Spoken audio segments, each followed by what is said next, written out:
From the very beginning of these recordings in March, we have focused our worship recordings on this place, this sacred place, Trinity's Sanctuary. It is a place you know well. It is a place that harbors thoughts of growing in faith.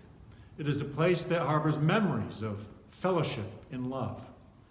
So we have found many ways to help to bring this place into your home. We'd like to try a different approach today, precisely because it's Easter. And the message of Easter, surprisingly, helps us to look elsewhere in the world for the presence of God and the love of our Lord. Now, one way of understanding why this might be important is to think of the Church of the Holy Sepulchre in Jerusalem. It is a well-known church, well-known for centuries. In 2019, I'm told that 4.5 million visitors visited the Church of the Holy Sepulchre, built to honor the miracle of the empty tomb discovered on that first Easter morn. And there is such a wonderful contrast.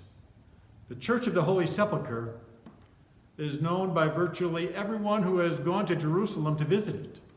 Signage couldn't be better. It is right there where everyone would find it. You don't have to look very hard, which is quite a bit different from that first Easter morn or that first Good Friday when Jesus was taken down from the cross and placed in an unused tomb, not on Main Street, out of the way, in a location that by design was hard to find.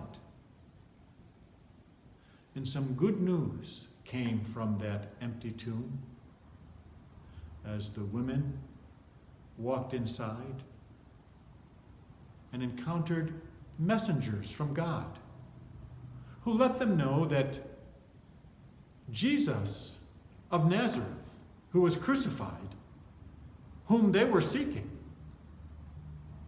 was not there. He is risen. And then they would find out where Jesus would meet them. And it wasn't in the familiar spots in Jerusalem where they may have had encounters with Jesus before. Jesus said, "I will lead you to Galilee," which in those days meant out into the world, beyond Jerusalem, which was far, far wider than simply the territory of Galilee. So that's the message we pick up on Easter morning. You seek Jesus of Nazareth who was crucified. He is not here. He is risen, and we will find him in the world. Now let's take a little journey to experience what the women may have discovered on that first Easter morn. So I'm going to walk this way through that door, and we are going to look for a place that is out of the way, not right in the middle of the sanctuary, not easy to find for anyone who's looking, out of the way, a place no one could find. So we'll go through this door, if I can make it there, and then we'll go down the stairs to the lower level. Follow me. Now, make believe this is one of those gowns that they were using in Jesus' day, and you'll understand that if I trip, I'm not a first century believer, but I do believe in the events that occurred then. So let's head down the stairs. We'll find this very obscure door that is hardly ever used. No one uses it. No one would find it if they were looking for anything at Trinity, but we'll go through this door and down this dark hallway.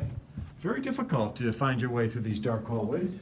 So here we are to one of the darker places in the church, very obscure. No one could possibly find this place.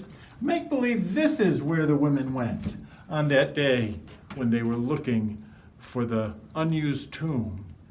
Very early in the morning, still dark, and the stone was rolled away, but you'll find out It wasn't very light in there.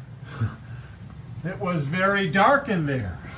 There was no illumination from the inside. And that's what they discovered. And the angels of God told them, "You seek Jesus of Nazareth, who was crucified. He is not here. He is risen." And they left that tomb. And they went and they told the other disciples. And Jesus would then meet them, not there at the tomb, not in Bethany where they were with him many times, not in the familiar spots of Jerusalem where some may have gathered just during that week, but they would meet him by going out into the world. So we are going out into the world to meet Pastor George Geiser, sharing the good news in his home. See you there.